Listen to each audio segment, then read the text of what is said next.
Je pense qu'il faut ni stigmatiser ni culpabiliser. Pas du tout. Les jeunes sont responsables et ils le prouvent à maintes reprises. Ce qu'il faut leur dire, encore une fois et toujours, c'est de respecter ces gestes barrières, respecter la distanciation sociale, faire preuve de responsabilité comme ils savent le faire. C'est important pour eux.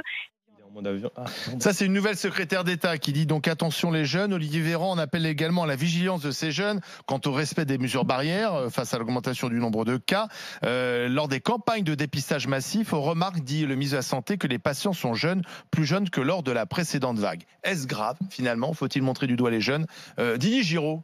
Écoute, moi, je comprends pas la stratégie, quoi. On dit que les jeunes, alors certes, ils sont des vecteurs du virus, mais ils sont dans des formes peu graves. Alors sous peu qu'ils prennent le soin de se protéger quand ils rencontrent leurs grands-parents, enfin des gens plus âgés. Mais je vois pas en quoi la circulation du virus dans une population jeune est un problème. J'avais compris qu'il nous fallait atteindre une forme d'immunité collective qui passait par 50 ou 60% de la population. Donc, alors, si les jeunes qui sont peu malades, on les empêche de l'avoir, tu vois, j'arrive pas à comprendre la stratégie. Donc après, toi, ça ne t'effraie pas de voir ces rassemblements de jeunes? Après, quand t'es jeune et que tu vas t'amuser sur la plage de Quiberon, c'est que tu dois déjà être désespéré parce que tu peux pas être ailleurs. Parce que sérieusement, la plage de Quiberon, non, c'est superbe la plage de Quiberon. C'est une belle plage. Je déconne, mais tu sais que les jeunes, ils vont là où on leur dit d'aller parce qu'on peut pas sortir tellement de France. Stigmatiser les jeunes, c'est un peu débile. Quand tu regardes les images du Puy du Fou, avec Nicolas Devilliers, le fils à Philippe, là, qui t'explique qu'il n'y a pas de problème parce que c'était 3 tribunes de 4250 personnes séparées par un petit plexiglas et qu'on faisait arriver les gens d'une autre façon.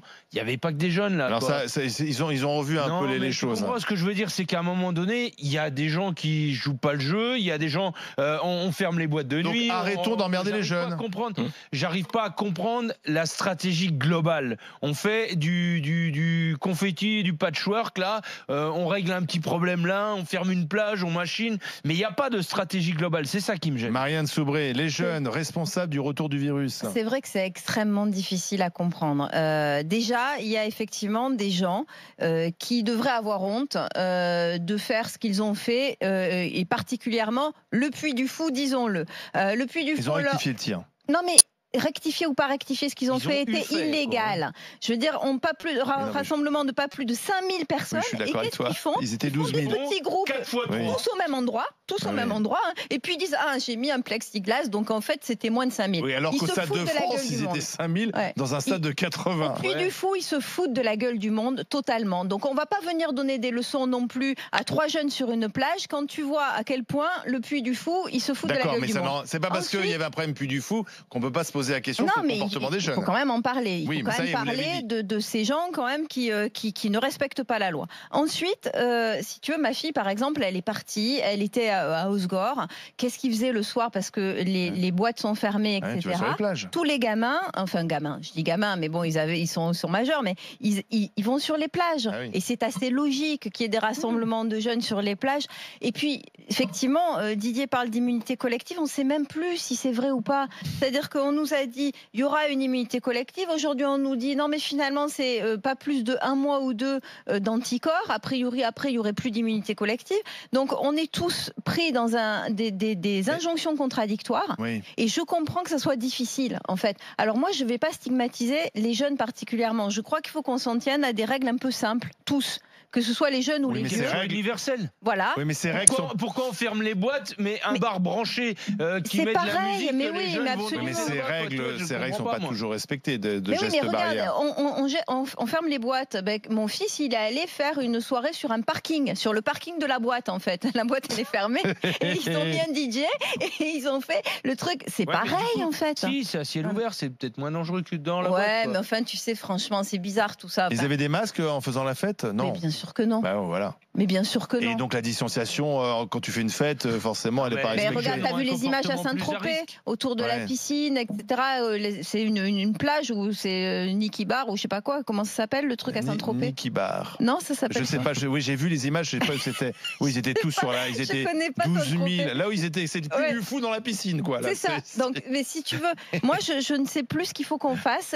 Alors maintenant, comme je sais plus quoi faire, je regarde est-ce qu'il les faut gens interdire de les plages, comme l'a fait le maire de Quiberon? Possible, ça. Hein, c'est dur, hein. C'est impossible d'interdire les plages. Tu n'y arriveras pas. Tu vas aller vers des tensions. Mais ils l'ont fait pendant le confinement. Non, mais il y a un laisser-aller. Je pense pas que ce soit en particulier les jeunes. Il y a un laisser-aller. Moi, je le vois un peu partout. À Marseille et à Marseille encore plus qu'ailleurs. Non, je plaisante. Non, mais un peu partout. C'est vrai. C'est un peu partout. Les gens à la plage, la distanciation sociale, il y a personne qui l'a fait. On est tous les uns à côté des autres. C'est pas vrai de dire qu'on mesure avant de mettre sa serviette ou qu'on fait gaffe, etc. Après, si j'ai même vu dans ta famille, ça va, parce que j'ai même vu dans certains cas des gens qui me disent bon allez, on s'en fout, on se fait la bise, etc. Et je pense que le climat de vacances, le laisser aller, le fait que pendant 3 mois tout le monde s'est tenu, quand même on a été exemplaire, on le dit pas assez, mais les gens sont restés chez eux. Et ce fait aussi à un moment donné que justement on sait plus trop en fait l'immunité générale et ce sentiment aussi que le fait qu'on n'est pas des gens dans nos entourages, pour certains qui ont été touchés de près par la maladie, peut-être aussi que les gens se disent finalement bon c'est vulgaire, c'est insignifiant ce qui va nous arriver. Et c'est vrai chez les jeunes il y a toujours eu ce sentiment de braver l'interdit de toute façon, hein, quoi qu'il arrive. Surtout quand t'es jeune. Bien sûr, ça a toujours été comme ça et ça le sera encore. Et heureusement. Parce que si quand t'es jeune, tu te comportes comme un vieux. Mais il faut que nous. Mais par contre, ce qu'on peut faire quand même, c'est continuer à mettre des masques dans les lieux fermés. C'est la distanciation. Il faut qu'on le fasse parce que comme ça. Maintenant, c'est obligé. Oui, non, mais c'est pour ça qu'il faut qu'on le fasse. Mais après, c'est compliqué d'expliquer aux gens. Alors, je voudrais qu'on écoute Laetitia. À ce que dit Hassen. Moi, j'ai un exemple très concret. La semaine dernière, je suis en recherche d'un reproducteur, donc j'ai visité des fermes. Un reproducteur, un taureau, voilà. Il faut préciser. Et donc, j'ai visité des fermes et j'ai vu des collègues agriculteurs que je connais pour la plupart. Et parmi ceux-là, il y en a un qui a eu le virus assez fortement. Ouais. Et c'est le seul qui m'a pas donné une poignée de main. Tu vois, c'est un truc très rural et très paysan de se donner une poignée de main. Mais je peux te dire que celui qui l'a eu un peu fort, il est resté à distance. Pourtant, il risque plus rien. Mais il risque même pas de te contaminer. Mais du coup, la sensibilisation par rapport au fait que tu as connu le truc, elle est différente, quoi, dans le relation. Bien sûr. Ah ouais. Mais attention, les médecins disent qu'on peut le rattraper. Hein. Non, il n'y a pas de cas. Mais non. Je pourrais savoir, j'y comprends rien. Écoute un peu aussi ce qu'on te dit. Comme il faut. Marianne, si tu comprends rien, écoute les médecins. Il n'y a aucun cas de personnes qui l'ont eu plusieurs fois. On y a cru à un moment donné, on s'est dit attention, non. Alors pourquoi les anticorps dureraient que 2 mois dans ce cas-là? Parce que c'est ça aussi que j'ai lu. A priori, pour l'instant, ceux qui l'ont eu ne l'ont pas re-eu. Mais parce qu'ils ont fait attention peut-être. Les anticorps durent plus longtemps, donc ça veut dire que la thèse de l'immunité. Mais déjà, beaucoup de gens ne l'auront jamais. C'est comme un virus. Tous les virus n'atteignent pas tout le monde. Il y en a qui l'ont eu aussi. Il y a beaucoup de gens qui l'ont sans symptômes aussi. Moi, je pense que l'aspect sur lequel il faut sensibiliser les jeunes aussi, c'est de se dire voilà, vous avez tous une grand-mère, vous avez tous une maman un peu fragile, essayez de les préserver, de ne pas être aussi que dans l'inconscient. Parce que c'est vrai que je pense que ces jeunes l'ont compris, mais moi je suis aussi jeune autour de moi, je crois qu'ils ont bien compris la différence entre se retrouver entre jeunes à boire des coups et aller voir papy et mamie. Et quand on va voir papy et mamie, on marque la distance. Les réunions de famille, il y en a eu de plus en plus. Des anniversaires qui se sont fêtés, il y en a eu des tas. Moi, dans mon entourage, j'en connais des cas. Et il y a tout le monde qui est là. Donc, tout le monde s'embrasse. En tout cas, les uns sont à côté des autres et ça se touche à un moment ou un autre de la soirée. Donc, Laetitia est avec nous. Bonjour. Allô. Bonjour. Oui, bonjour. Vous êtes du côté de Brétigny-sur-Orge dans l'Essonne. Vous êtes la maman d'une fille de 16 ans, c'est ça? Exactement. Et alors comment ça se passe pour votre fille? Eh bien, bien, parce que elle est très... Alors c'est quelqu'un, je pense que je lui ai appris quand même le sens des responsabilités, mais c'est vrai que c'est pas toujours évident, parce que le confinement, ça a été très compliqué pour elle, parce qu'elle était en seconde, et elle a pas pu finir son année, et puis en plus, les profs n'étaient pas forcément au rendez-vous. Elle avait cours avec 3 profs, donc c'était pas évident. Mais après, on fait quand même beaucoup. Elle fait très attention. Elle va pas dans des rassemblements avec ses amis, etc. Parce que c'est quelque chose qui l'a beaucoup effrayée. Et puis, elle sait qu'elle a ses parents, moi, son père, elle a ses grands-parents, donc elle fait très attention. Et après, je suis pas d'accord avec... Alors, je suis un peu partagée. C'est vrai que c'est de l'irresponsabilité, mais je dirais que quand on est jeune, c'est un petit peu normal, entre guillemets. Mais après, c'est à nous, adultes, de leur faire comprendre qu'il faut qu'ils soient un peu plus responsables. Leur faire comprendre aussi que de leur demander de ne pas oublier qu'ils ont des parents, qu'ils ont des grands-parents. Il y a aussi des jeunes qui sont à risque, des jeunes qui sont en surpoids, qui sont obèses, ou moi j'en connais beaucoup qui sont asthmatiques. Et c'est vrai qu'il n'y a pas que, quand on est jeune, on a ce sentiment, on est invincible, il peut rien nous arriver. Donc c'est pas qu'ils le font exprès, mais il y a quand même une forme d'irresponsabilité. De défi peut-être aussi. Pardon ? Peut-être aussi de défi. Oui, voilà, c'est ça. Quand on est jeune, on a l'impression que voilà, il peut rien nous arriver, on veut défier l'autorité. Mais c'est vrai qu'il y a une forme quand même, il faut quand même un peu redescendre sur terre, parce que demain, même si eux, ils développent des formes moins graves, mais ils peuvent contaminer d'autres personnes. Et aussi, il peut y avoir des gens qui ont...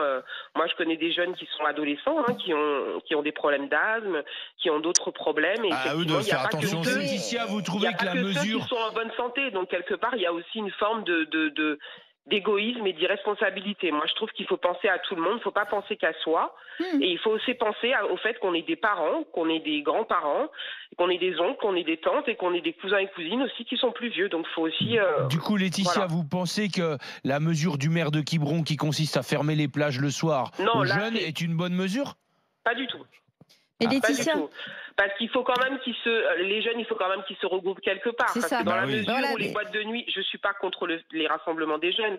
C'est vrai que les boîtes de nuit sont fermées, mais ce qui est pas logique, c'est que des bars branchés ou non soient autorisés donc à ouvrir, et vous avez des rassemblements de jeunes où ils se touchent tous, il y a de la musique, ils dansent, voilà, etc. Pour moi, c'est pas logique, c'est pas deux poids deux mesures. Mais Laetitia, vous savez, en fait, le problème, c'est que on est un peu perdu, et que ce soit les jeunes ou les plus vieux. Par exemple, je vous prends un exemple, des jeunes qui vont sur une terrasse d'un bar, c'est pas interdit, ils se mettent tous autour d'une table, ils vont pas avoir un mètre autour d'eux, et ils vont être 5, 6, 7, 8 dans leur petit groupe, leur petit cercle d'amis, mais qui eux-mêmes ont d'autres amis, etc. Donc au final, ils n'ont pas de masque. Voilà, et tout le monde se fréquente, etc. Donc c'est très difficile aussi de comprendre à quel moment on peut pas, etc. Déjà, on a tous arrêté de se faire la bise. Moi, ça me fait bizarre, mais c'est vrai. Je regarde les gens, je fais coucou de loin. Enfin, voilà, on se fait plus la bise. C'est vrai, tu fais la bise. Moi, je fais la bise juste à mes enfants, moi, mais c'est tout. Non, j'ai pas arrêté de faire. Alors, je fais pas la bise à des gens que je ne connais pas, mais je fais la bise à des gens que je connais. Enfin, tu vois, quand tu es dans un cercle d'amis, mais je veux dire, je suis honnête. Ah ouais, c'est vrai. Oui, des gens que je connais pas, etc. Mais des gens avec qui je vis ou ça, je fais la bise. Oui, mais moi, on a bien été confinés, sincèrement. On nous a confinés au moment où il n'y avait pas de test. On nous a dit vous restez chez vous avec des gens qui étaient peut-être contaminés. Alors pour vous, c'est quoi la solution? Alors on laisse faire, tout le monde sort, on réouvre tout. Mais c'est pas le cas, puisqu'il y a plein de règles, Laetitia. Arrêtez, on est un des pays qui a mis le plus en place de règles. Le masque obligatoire des transports, le masque obligatoire dans les lieux fermés. C'est quoi la solution? Il faut laisser. C'est bon, là ça va, pour l'instant ça passe. Il faut laisser le virus circuler, et puis après, tant pis. Mais le virus, il va circuler de toute façon. Payer le prix, quoi. Non mais Laetitia, le virus ne peut que circuler, ou alors on reconfine tout le monde. Pour que le virus ne circule pas, il n'y a pas 50 solutions. Soit on confine tout le monde, soit il circule, et on essaye de protéger les gens qui ont besoin d'être protégés, savoir les personnes âgées, les gens obèses, les gens malades, et qui eux-mêmes se protègent. Sincèrement, je connais des gens qui sont dans ces catégories, et ces catégories-là se protègent. Les gens qui ont de l'asthme, ils font attention à eux, ils vont pas à des fêtes. Oui, mais quand vous avez de l'asthme, il faut quand même aller à l'école, il faut quand même aller travailler. Les écoles sont fermées en ce moment, donc ça va. Oui, d'accord, mais elles seront ouvertes en septembre. Ils vont pas ne pas aller à l'école sous prétexte qu'ils ont de l'asthme. Il y a eu énormément de messages contradictoires de la part des autorités en plus. Tout à fait. Et là, le message final que moi je comprends et que je pense nous sommes tous là devant ce constat-là, c'est de se dire il va falloir peut-être apprendre à vivre avec une grosse période. Donc après, c'est sûr que le gars qui vient vers toi te faire la bise et en plus que t'aimes bien ou t'es embarrassé, tu vas pas le repousser. Et généralement, moi je me suis fait prendre au piège parce que je suis quelqu'un de très tactile aussi parfois et tout, donc t'embrasses volontiers. J'ai fait une connerie, mais tu l'as fait quoi. Et c'est du laxisme parfois, mais tu peux pas être que dans la rigidité du truc. À un moment donné, c'est vrai qu'il y a du relâchement. Mais merci Laetitia en tout cas d'avoir appelé au 32-16 dans un instant. David, tiens, il habite du côté de Quiberon. Il va nous raconter ce qui se passe. À tout de suite sur RMC Story.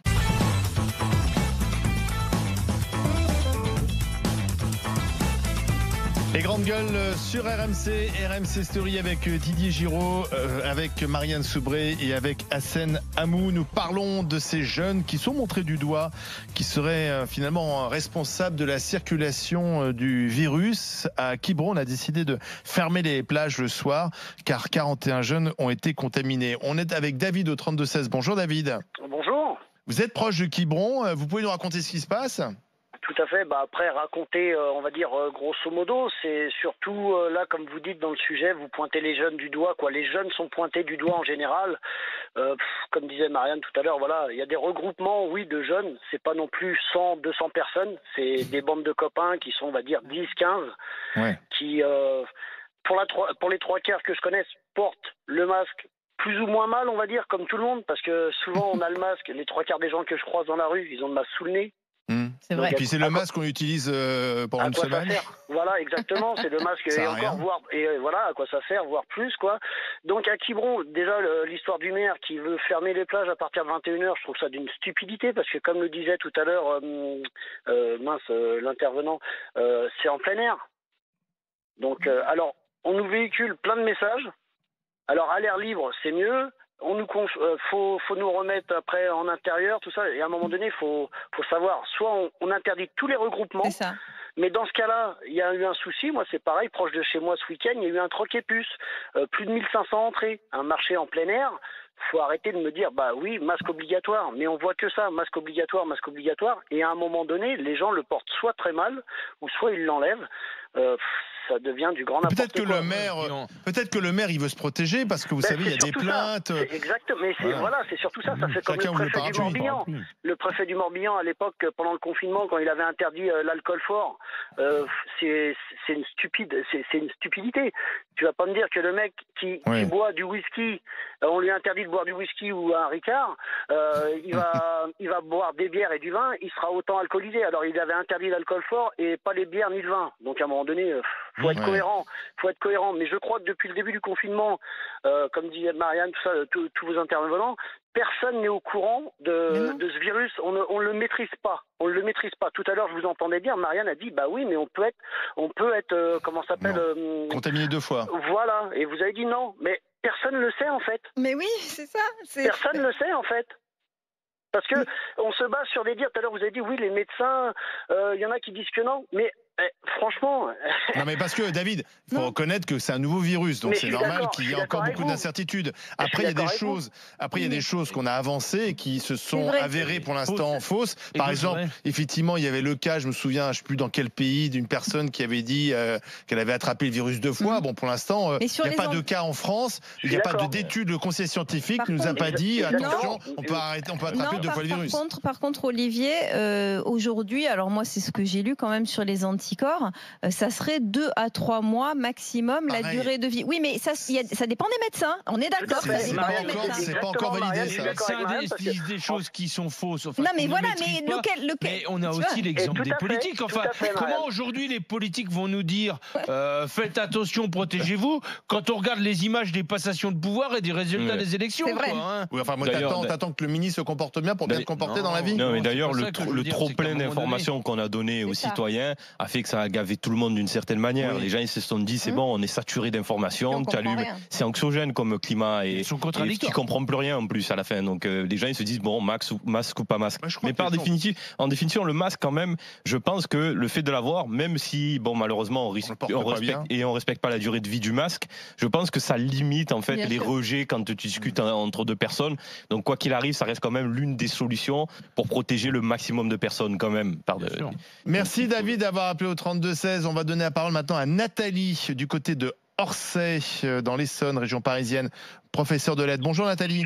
Oui, bonjour les grandes gueules. Écoutez, moi je suis déjà intervenue à propos des élèves. Nathalie, rapprochez-vous du téléphone. Je ne sais pas si vous êtes en kit main libre ou... Oui, est-ce que là vous m'entendez bien ? Bah, vous êtes un peu loin, j'ai l'impression. Enlevez le kit main libre, prenez le téléphone parce que sinon on vous entendra pas très bien. Est-ce que là vous m'entendez ? Non, pas mieux. Vous êtes dans une église parce que je sais pas, ça résonne. Oui, alors je vais essayer d'être dans une pièce plus petite. On va aller dans une pièce plus petite. Elle a une très grande maison. Ouais, c'est ça. Dans un château de 100 En fait, elle est au musée d'Orsay. Oui. Nathalie, ça va ? Oui, ça Ça va très bien. Alors moi, je voudrais prendre la parole aussi un peu en tant que spécialiste des enfants, si je puis dire, puisque je suis professeure, et je voudrais étendre ce débat. Vous parlez du comportement des jeunes qui ont besoin de vivre normalement cet été, et la question c'est combien d'été encore on va les obliger à se restreindre. Donc il est évident que le problème de l'immunité va finir par se poser. Et j'entendais hier le professeur Combe, qui est loin d'être un rigolo sur la question, qui est plutôt sérieux et même parfois un petit peu... Il lui est arrivé de dramatiser les choses ou pas, mais en tout cas, on ne peut pas l'accuser de laxisme, et annoncer que ce qu'il faudrait, c'est qu'à la rentrée, les enfants en fait ne soient pas masqués, pour que le virus circule et que ce soit la base d'une immunité grâce à la jeunesse et même aux tout-petits. Moi, je parle des tout-petits puisque je suis en collège, j'ai des enfants de 11 ans. Et ça m'a vraiment ça m'a perturbée parce que je me prépare à une rentrée masquée pour les élèves, pour les professeurs. Et là-dessus, j'entends un grand spécialiste dire non, ce qu'il faudrait, c'est arrêter tout ça, d'autant plus que le masque est mal porté et que la distanciation bien maîtrisée vaut mieux qu'un masque sale. C'est ce que disent les autorités sanitaires. Ouais. On en est maintenant à se demander si on ne va pas commettre une énorme erreur et si cette immunité ne viendrait pas de la base, c'est-à-dire des plus jeunes, en continuant évidemment de protéger extrêmement tous ceux qui sont à risque multiple, et en sachant en plus que au niveau du soin de cette maladie, on a maintenant quand même des médicaments beaucoup plus, je dirais, efficaces et des antibiotiques que l'on croise et qui permettent de ne pas se retrouver en réa. Nathalie, vous dites en fait que les jeunes pourraient participer à l'immunité collective, effectivement, en l'attrapant. Même être à l'initiative, à la base, je crois que... Et moi, il me semble qu'on va devoir se poser la question, parce qu'on va passer un automne comme ça, on va arriver à Noël, et après on fait quoi ? 2021, 2022, 2023, on fait quoi ? Non mais Nathalie, ça effectivement, vous pointez du doigt le problème qu'on a tous, on ne sait pas du tout où on va, jusqu'où ça va aller, etc. Oui, mais il est temps qu'on sache où on va. Alors juste un petit bémol, ou alors j'ai pas du tout entendu la même chose que vous, mais quand vous dites qu'il y aurait aujourd'hui des antibiotiques efficaces quand on est dans une atteinte très grave par non, la... pas du tout, pas au niveau de l'atteinte très grave. Il faut prendre la maladie. Bon, mais oui, il n'y en a pas aujourd'hui, il n'y a pas de traitement qui vous empêche d'aller en réa et qui vous empêche de mourir si vous êtes dans une forme grave. C'est pas vrai. Je veux dire, il faut quand même être très clair. Il y en a pas. Il semblerait qu'au niveau des antibiotiques, évidemment, celui qui était nommé, il semblerait qu'il y ait des progrès, mais ça, il va y avoir des parutions en septembre. Mais non. Mais c'est terrible à dire, mais non, en fait, c'est pas vrai. Moi, j'ai une sœur médecin qui travaille pour un grand laboratoire que je peux nommer, qui s'appelle Pfizer, qui est le laboratoire numéro 1. Qui est à la recherche, évidemment, le centre à New York, qui est à la recherche active d'un vaccin auquel il croit fort peu. En revanche, ma sœur est en contact avec des médecins qui travaillent jour et nuit et qui disent qu'au niveau du traitement... Oui, moi je crois plus au traitement qu'au vaccin. Qu'ils avancent, c'est une chose, mais qu'aujourd'hui il y a un traitement efficace. Non, mais Nathalie a raison de dire qu'il y aura sans doute plus facilement un traitement qu'un vaccin, sachant que... Ça n'existe pas aujourd'hui. Regarde aux États-Unis, regarde au Brésil, le nombre de morts. Malheureusement, s'il y avait un médicament efficace, ça fait longtemps qu'on s'en servirait. C'est là où on perd les gens. Nathalie, excusez-moi de vous dire ça, c'est pas un reproche que je vous fais. Je pense qu'on est là pour débattre et on est tous ici essayant d'avoir un semblant de vérité, mais il y a tellement de paroles à tort et à travers qu'au finalement c'est ce qu'on se disait tout à l'heure, les gens ne savent plus. Donc il y a la parole officielle qui doit être donnée par l'exécutif. Mais même la parole officielle, elle est changeante sur les masques. Toute la profession, tout le monde s'exprime sur tout. Et donc moi, mon cousin il est médecin, moi mon beau-frère il est psychiatre. Oui, on a même donné la parole à des médecins qui sont néphrologues, qui sont pas spécialement. Voilà, à un moment donné, c'est ce qui instille le doute dans la tête des gens. Ça finit pareil, Olivier. C'est ça, oui. C'est instille le doute dans la tête des gens, quoi. Oui, mais vous avez tous bien compris que la parole officielle, c'est avant tout une façon de se couvrir au cas où, et évidemment. C'est pas forcément de là, et je ne sais pas pour critiquer ce gouvernement plus qu'un autre, c'est tout simplement que eux sont dans une situation telle qu'ils ne peuvent prendre aucun risque et ils peuvent s'enfoncer dans une erreur. Et quand on parle d'immunité, pour l'instant, c'est encore une perspective que vous n'entendez pas dans la bouche de tel ou tel ministre. Et moi, je vous dis que d'ici Noël, rendez-vous en décembre et vous verrez que le discours va peu à peu prendre un virage. Moi, je vous donne rendez-vous dans quelques mois. Moi, les oracles virologues, j'ai arrêté de les. Non, mais Nathalie, elle met sur la table une piste qui n'est pas non plus complètement idiote de dire que les jeunes participent à l'immunité collective. Et finalement, si ces jeunes ont le virus dans des formes pas graves, c'est un rhume, en gros, pendant 2-3 jours, eh bien, ça participe à l'immunité collective. Voilà, Nathalie, elle met ça sur la table. Maurice merci Nathalie, merci d'avoir appelé au 32-16. Maurice est avec nous également, Maurice du côté de Château-Gontier en Mayenne, le département de la Mayenne qui avait été là où lui aussi un peu montré du doigt et visiblement ça va mieux. Bonjour Maurice. Bonjour les grandes gueules. Alors vous êtes directeur d'un bar d'ambiance, c'est ça? Non, j'ai une discothèque, je suis intervenu il y a 3 semaines à moi déjà D'accord. Dans votre émission. Donc moi je voulais dire qu'on baigne dans l'incompétence, voire dans l'incohérence surtout. Moi j'ai une discothèque qui a 2 salles. Une qui est classée en type P, qui n'a pas le droit d'ouvrir, et une qui est classée en type N, où je peux ouvrir en bar d'ambiance. Donc c'est ce que j'ai fait depuis 3 semaines. Donc on sait bien que les jeunes, on ne pourra pas les empêcher de sortir. Donc nous, on a ouvert, donc, comme je vous disais, il y a 3 semaines en bar d'ambiance. J'ai mis un agent de sécurité à l'entrée qui fait respecter les règles. Et je peux vous dire que les jeunes, ils respectent les règles. On a beau être dans une discothèque ou dans un bar d'ambiance, soi-disant des endroits qui sont dangereux pour les jeunes, mais moi, chez moi, enfin en tout cas chez moi, je ne sais pas si c'est partout pareil, mon agent de sécurité fait respecter les jeunes. Et moi, j'ai pas un client qui se promène sans masque quand il va aux toilettes, quand il va commander un verre au bar. Ils sont sans masque quand ils sont dans leur box qu'on a fait privatiser. Donc là, on est en train de me dire à moi que j'ai pas le droit d'ouvrir ma discothèque qui est côté gauche, enfin la salle côté gauche. À droite, j'ai le droit d'ouvrir. Déjà, je fais exactement le même métier des deux côtés. J'applique le protocole dans mon bar d'ambiance qui a été négocié pour les discothèques. Donc ça se passe très bien. Donc ce que je veux dire, c'est qu'on n'empêchera pas les jeunes de sortir. Donc laissez-nous... Là, moi, j'ai la preuve. Vous pouvez les cadrer. L'avantage d'un professionnel, c'est qu'il peut organiser les choses. Voilà, c'est ça. Ouais. Le lieu clos. Plutôt que des technivals improvisés. Non, mais moi, je sais pas. On a un professionnel du monde de la nuit, mais je sais pas en réalité si le lieu clos, la transpiration, le fait que des gens dansent dans un endroit très fermé, ça n'encourage pas, en tout cas, le virus à circuler plus facilement. C'est pas tant l'organisation et la structuration du lieu. Je pense que c'est plus une question sanitaire. Mais là aussi, vous avez raison. Il y a sans doute vous manquez d'informations à ce sujet. Moi, chez moi, ils portent tous le masque quand ils sont pas entre eux. Ils viennent par groupe de 5 voire 10 maximum. On a fait vraiment des box. Ils peuvent pas se mélanger quand ils sont à leur table. Ils peuvent pas se mélanger à d'autres groupes. Donc, ils sont vraiment entre eux. Et vous pourriez envisager que les gens dansent avec des masques, parce qu'après tout, s'ils dansaient avec des masques, ça changerait quoi? Rien? Rien du tout. Voilà, donc. Et comment tu fais pour embrasser?